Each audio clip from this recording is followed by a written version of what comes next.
ദൈവനാമത്തിന് മഹത്വം ഉണ്ടാകുമാറാകട്ടെ. ഇന്നുവരെ ജീവിപ്പാൻ ദൈവം തന്ന ഉപകാരങ്ങളെ ഓർത്ത് സ്തോത്രം ചെയ്യാം. ഞാൻ കുര്യൻ എം ചാക്കോ. യെരുശലേമിൽ പണികഴിപ്പിച്ച ഒന്നാമത്തെ ദേവാലയത്തെക്കുറിച്ചാണ് കഴിഞ്ഞ പാഠത്തിൽ നാം ചിന്തിച്ചത്. രാജാക്കന്മാരുടെ ഒന്നാം പുസ്തകം 7:51 വായിക്കുന്നത്, ശലോമോൻ രാജാവ് കർത്താവിൻ്റെ ആലയമൊക്കെ പണിയെല്ലാം തീർത്തു എന്നാണ്. 8:22 മുതലുള്ള വാക്യങ്ങളിൽ സമർപ്പണ പ്രാർത്ഥന രേഖപ്പെടുത്തിയിട്ടുണ്ട്. ദൈവനാമത്തിന് മഹത്വം കരയറ്റിക്കൊണ്ട് ആരംഭിക്കുന്ന പ്രാർത്ഥനയിൽ ഏത് കാലത്തുമുള്ള ജനം അറിഞ്ഞിരിക്കേണ്ടതും ദൈവസന്നിധിയിൽ എത്തേണ്ടതുമായ സത്യങ്ങൾ വെളിപ്പെടുന്നുണ്ട്. 27 വാക്യത്തിൽ ദൈവം യഥാർത്ഥമായി ഭൂമിയിൽ വസിക്കുമോ? സ്വർഗത്തിലും സ്വർഗത്തിലും നീ അടങ്ങുകയില്ലല്ലോ, പിന്നെ ഞാൻ പണിതിരിക്കുന്ന ഈ ആലയത്തിൽ അടങ്ങുന്നത് എങ്ങനെ? ഈ സത്യം തന്നെയാണ് ധന്യനായിരിക്കുന്ന പൗലോസും പ്രവൃത്തികളുടെ പുസ്തകം 17:24-25 വാക്യങ്ങളിൽ വെളിപ്പെടുത്തുന്നത്. അവിടെ ഇപ്രകാരം വായിക്കുന്നു, ലോകവും അതിലുള്ളതൊക്കെയും ഉണ്ടാക്കിയ ദൈവം സ്വർഗത്തിനും ഭൂമിക്കും നാഥനാകൊണ്ട് കൈപ്പണിയായ ആലയങ്ങളിൽ വാസം ചെയ്യുന്നില്ല. പിന്നെ എന്തിന് ഇപ്രകാരമുള്ള പണികൾ ആവശ്യമായി വരുന്നു? ശലോമോൻ്റെ വാക്കുകളിൽ ധ്വനിക്കുന്നത് 28 വാക്യത്തിലുണ്ട്. അടിയങ്ങൾക്ക് തിരുമുമ്പിൽ കൂടി വന്ന് പ്രാർത്ഥനയും യാചനയും കഴിപ്പാനൊരിടം എന്ന നിലയിൽ ആ ഇടത്തിന് പ്രാധാന്യമുണ്ട്. ആ സ്ഥാനം വിശുദ്ധന്മാർ കൂടി വരുന്ന ഇടമാകണം. അവരുടെ മധ്യേ കർത്താവ് എഴുന്നള്ളും. മത്തായി സുവിശേഷം 18:20 2-3 പേർ എൻ്റെ നാമത്തിൽ കൂടി വരുന്ന ഇടത്ത് ഞാൻ അവരുടെ നടുവിലുണ്ട് എന്ന് യേശു കർത്താവ് പറഞ്ഞു. ഈ വിശ്വാസത്തിൽ നാം ഒരുമിച്ച് ചേരുന്ന ഇടം ദൈവാലയമാണ്.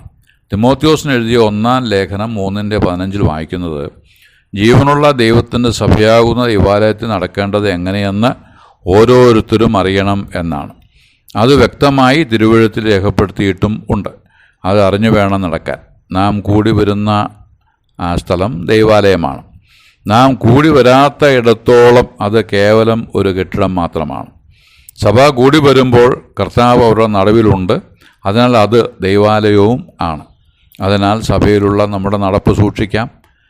ബൈബിളിൽ രേഖപ്പെടുത്തിയിരിക്കുന്ന പ്രാർത്ഥനകളിൽ ഏറ്റവും ദൈർഘ്യമേറിയത് ശലോമോൻ്റെ പ്രാർത്ഥനയാണ്. ഏറ്റവും ചുരുങ്ങിയ സമയമെടുത്ത് പ്രാർത്ഥിച്ചത് നെഹമ്യാവിൻ്റെ പുസ്തകം 2:4 രാജസന്നിധിയിൽ പാനപാത്രവാഹകനായി നിൽക്കുന്ന സമയം നെഹമ്യാവിൻ്റെ മുഖം വാടിയിരിക്കുന്നത് കണ്ട് രാജാവ് ചോദിച്ചു, നിന്റെ മുഖം വാടിയിരിക്കുന്നത് എന്ത്? ഉടനെ ഞാൻ സ്വർഗത്തിലെ ദൈവത്തോട് പ്രാർത്ഥിച്ചിട്ട് രാജാവിനോട് മറുപടി പറഞ്ഞു എന്ന് വായിക്കുന്നുണ്ട്. ആ പ്രാർത്ഥനയ്ക്ക് സമയമെടുത്ത് കാണില്ല, വാക്കുകൾ ഉരുവിട്ടും കാണില്ല. കാരണം രാജാവിൻ്റെ മുമ്പിൽ പാനപാത്രവുമായി നിൽക്കുന്ന സമയമാണ് അത് എന്നുള്ളത് ശ്രദ്ധിക്കണം. അനാവശ്യമായ ഒരു വാക്കോ ചലനമോ വന്നു പോയാൽ നെഹമ്യാവിൻ്റെ തല ഭൂമിയിൽ കിടന്ന് ഉരുളും. ഇങ്ങനെയുള്ള സാഹചര്യത്തിൽ ഹൃദയത്തിൻ്റെ ആഗ്രഹം മൗനമായി ഉയരത്തിലേക്ക് കരയേറ്റുക എന്ന് മാത്രമാണ് കരണീയമായിട്ടുള്ളത്. റോമാൻ ലേഖനം 8:26 ആത്മാവ് നമ്മുടെ ബലഹീനതയ്ക്ക് തുണ നിൽക്കുന്നു. വേണ്ടും പോലെ പ്രാർത്ഥിക്കേണ്ടത് എങ്ങനെയെന്ന് നാം അറിയുന്നില്ലല്ലോ. ആത്മാവ് തന്നെ ഉച്ചരിച്ചു കൂടാത്ത ഞരക്കങ്ങളാൽ നമുക്ക് വേണ്ടി പക്ഷപാതം ചെയ്യുന്നു എന്ന് വായിക്കുന്നു. വിവരിപ്പാൻ സമയമെടുക്കുന്നില്ല. നമുക്ക് വേണ്ടി ഗുണമായി സംസാരിക്കുന്ന പുണ്യാഹ രക്തത്തിനായി സ്തോത്രം. ശലോമോൻ്റെ പ്രാർത്ഥനയാണല്ലോ നാം ചിന്തിച്ചു വന്നത്. 35 വാക്യം മുതൽ വായിക്കുന്നത്, ജനം ദൈവത്തോട് പാപം ചെയ്തതിനാൽ ആകാശമടഞ്ഞ് മഴ പെയ്യാതെയായി, ദേശം വരണ്ടു. അവർ മാനസാന്തരപ്പെട്ട ദൈവത്തെങ്കിലേക്ക് തിരിയുമ്പോൾ അവർക്ക് മഴ പെയ്യുകയും ചെയ്യണമേ. മഴ പെയ്യിക്കുന്നത് നമ്മുടെ ദൈവമാണ് എന്ന അറിവ് ശലോമോനുണ്ടായിരുന്നു. ആ അറിവ് ലഭിച്ച ഏവരെയും ഓർത്ത് സ്തോത്രം ചെയ്യുന്നു. മരങ്ങളും മഴക്കാടുകളും ഇല്ലാത്ത അറബി നാടുകളിൽ മഴ ശക്തമായി പെയ്യുന്നുണ്ട് പോലും. UAE എല്ലാ ഭാഗത്തും മഴ ലഭിക്കും. 22 മുതൽ 45 മില്ലിമീറ്റർ വരെ മഴ ലഭിക്കുമെന്ന് കാലാവസ്ഥാ നിരീക്ഷണ കേന്ദ്രം അറിയിക്കുന്നു. UAE കൂടാതെ സൗദി, ഖത്തർ, ബഹ്റിൻ, ഒമാൻ തുടങ്ങിയ ഇടങ്ങളിലും മഴ പെയ്യുന്നു. ഇതിന് ദൈവപ്രവൃത്തി എന്നല്ലാതെ എന്തു പറയുവാൻ? 37 വാക്യത്തിൽ ദേശത്തു വരുത്തുവാൻ സാധ്യതയുള്ള ക്ഷാമം, മഹാമാരി, വെൺകതിർ, വിഷമഞ്ഞ്, വെട്ടുക്കിളി, തുള്ളൻ ഇവയൊക്കെ ദേശത്തിനും ജനത്തിനും ദോഷം വരുത്തുമ്പോൾ ജനത്തെ രക്ഷിക്കണമേ. ദേശത്ത് വല്ല വ്യാധിയോ ദീനമോ ഉണ്ടാകുമ്പോൾ ഒരാളോ ജനം മുഴുവനായോ പ്രാർത്ഥനയും യാചനയും കഴിച്ച് മനക്ലേശം ദൈവസന്നിധിയിൽ പകരുമ്പോൾ അവരോട് കരുണ കാണിക്കുകയും ചെയ്യണമേ. 46-ാം വാക്യം ശ്രദ്ധിക്കേണ്ടതാണ്. പാപം ചെയ്യാത്ത മനുഷ്യരില്ലല്ലോ. പ്രാർത്ഥിക്കാൻ ദൈവസന്നിധിയിൽ ചെന്ന പരീശനെയും ചുങ്കക്കാരനെയും ഓർത്തുപോകുന്നു. പരീശൻ സ്വയനീതിയിൽ ആശ്രയിച്ച് പ്രശംസിച്ചു. ചുങ്കക്കാരൻ തന്നെത്താൻ ശോധന ചെയ്ത് തെറ്റുകാരനെന്ന് സമ്മതിച്ച് ദൈവസന്നിധിയിൽ താഴ്ത്തി അവൻ നീതീകരിക്കപ്പെട്ടവനായി വീട്ടിലേക്ക് പോയി. ചുങ്കക്കാരൻ്റെ മനോഭാവം ദൈവസന്നിധിയിലേക്ക് വരുന്ന ഏതൊരു മനുഷ്യനും ആവശ്യമാണ്. എന്നാൽ പാപത്തിൽ തുടരുവാൻ ഇടവരുകയും അരുത്. യോഹന്നാൻ എഴുതിയ 1-ാം ലേഖനം 2:1 ശ്രദ്ധിക്കേണ്ടതാണ്. കുഞ്ഞുങ്ങളെ, നിങ്ങൾ പാപം ചെയ്യാതിരിപ്പാൻ ഞാനിത് നിങ്ങൾക്ക് എഴുതുന്നു.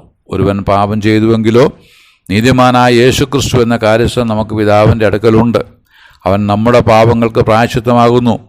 നമ്മുടെ ഇതിനെ മാത്രമല്ല, സർവ്വലോകത്തിൻ്റെയും പാപത്തിനും തന്നെ. പാപം ചെയ്യാതെ നാം ജീവിക്കേണ്ടതാണ്. എന്നാൽ യാദൃശ്യമായി ഒരു വീഴ്ച സംഭവിച്ചാൽ കരകയറാൻ മാർഗമുണ്ട് എന്നു സാരം. ആ ചെളിയിൽ കിടന്ന് ഉരുളാതെ വേഗത്തിൽ എഴുന്നേറ്റ് ശുദ്ധവെള്ളത്തിൽ കഴുകി വെടിപ്പുള്ളവരായി തീരണം. നാം വഴി നടന്ന് പോകുമ്പോൾ മുകളിൽ കൂടി പറക്കുന്ന പക്ഷിയുടെ കാഷ്ടം തലയിൽ വീണു എന്ന് വരാം.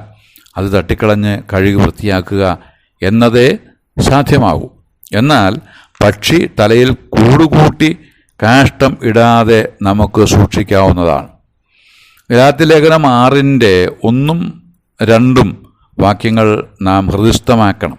സഹോദരന്മാരെ, ഒരു മനുഷ്യൻ വല്ല തെറ്റിലും അകപ്പെട്ടു പോയെങ്കിൽ ആത്മികരായ നിങ്ങൾ അങ്ങനെയുള്ളവനെ സൗമ്യതയുടെ ആത്മാവിൽ യഥാസ്ഥാനപ്പെടുത്തുവിൻ. നീയും പരീക്ഷയിൽ അകപ്പെടാതിരിപ്പാൻ സൂക്ഷിച്ച് കൊള്ളുവിൻ. ഈ കാര്യത്തിൽ ശലോമോന് വീഴ്ച പറ്റി. നന്നായി പ്രാർത്ഥിച്ചു, നന്നായി ന്യായപാലനം നടത്തി, ശ്രേഷ്ഠനെന്ന് അറിയപ്പെട്ടു. എങ്കിലും അവസാനകാലം നീയും പരീക്ഷയിൽ അകപ്പെടാതിരിപ്പാൻ സൂക്ഷിച്ചുകൊള്ളുവീൻ എന്ന വചനം വിട്ട് പരീക്ഷയിൽ തോറ്റുപോയി. ആ വിവരം രാജാക്കന്മാരുടെ 2-ാം പുസ്തകം 11:1 മുതൽ രേഖപ്പെടുത്തിയിട്ടുണ്ട്.